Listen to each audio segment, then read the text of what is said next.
നമസ്കാരം. പുതിയൊരു വീഡിയോയിലേക്ക് സ്വാഗതം. ഇന്ന് ഉച്ചയ്ക്ക് കേട്ട ഒരു ന്യൂസായിരുന്നു നടിയെ ആക്രമിച്ചതിൻ്റെ കേസിൻ്റെ വിധി ഡിസംബർ 8. ആ ഒരു ഡേറ്റ് ശ്രദ്ധിച്ചു കഴിഞ്ഞാൽ ഒരു പ്രത്യേകതര ഒരു ഡേറ്റാണ്. ഡിസംബർ 8 വിധി. ആ ഒരു ഡേറ്റിന് ഒരു പ്രത്യേകതയുണ്ട്. ഈ സംഭവം നടന്നിട്ട് 8 വർഷം. ദിലീപ് എന്ന് പറയുന്ന സിനിമാ നടൻ ഇതിൽ പ്രതിയായിട്ട് എട്ടാം പ്രതി. Date December 8. അതായത് 3 എട്ടുകളാണ് ഇതിൽ സംഭവിച്ചിരിക്കുന്നത്. മൊത്തം 8കൾ. ഇനി ഈ നടി ആക്രമിക്കപ്പെട്ടത് 2017 ഫെബ്രുവരി 17. അതായത് 17. അതായത് ആ ഡേറ്റ് നോക്കിയിട്ട് എന്തോ ഒരു മാച്ച് ഡേറ്റ് തിരഞ്ഞെടുത്ത പോലെ തോന്നി. എന്തായാലും നടിയെ ആക്രമിക്കപ്പെട്ടത് വളരെ മോശമായ ഒരു പ്രവൃത്തിയായിരുന്നു.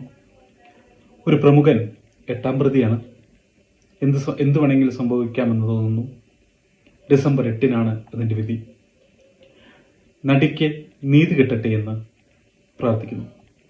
ഒരിക്കലും ഒരു സ്ത്രീയോട് ആരും ചെയ്യാൻ പാടില്ലാത്ത ഒരു കാര്യമാണ് കൊച്ചി എന്നൊരു നഗരത്തിൽ സംഭവിച്ചത്. 8 വർഷമെടുത്തു അതിൻ്റെ ഒന്ന് വിധി പുറത്തു വരാൻ.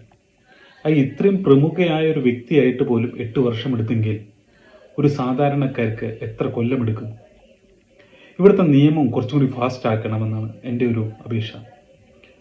ഇത്രയും വലിയൊരു കേസ് ഒരു കൊല്ലത്തിനുള്ളിൽ വിധി പറഞ്ഞൂടെ? അല്ലെങ്കിൽ 2 കൊല്ലത്തിനുള്ളിൽ വിധി പറഞ്ഞൂടെ? എന്തിനാണ് 8 വർഷത്തിൻ്റെ ഒരു കാലാവധി? 8 വർഷമാണ് ആ ഒരു നടിക്ക് നഷ്ടമായത്. അല്ലെങ്കിൽ ആ ഒരു നടിക്ക് നീതിക്ക് വേണ്ടി നഷ്ടമായത്. ഒരാൾക്കും ഇത്രയും നല്ലൊരു ഗ്യാപ്പ് ഉണ്ടാകാതിരിക്കട്ടെ. ആ പ്രമുഖ നടിക്ക് നീതി ലഭിക്കട്ടെ. നന്ദി, നമസ്കാരം.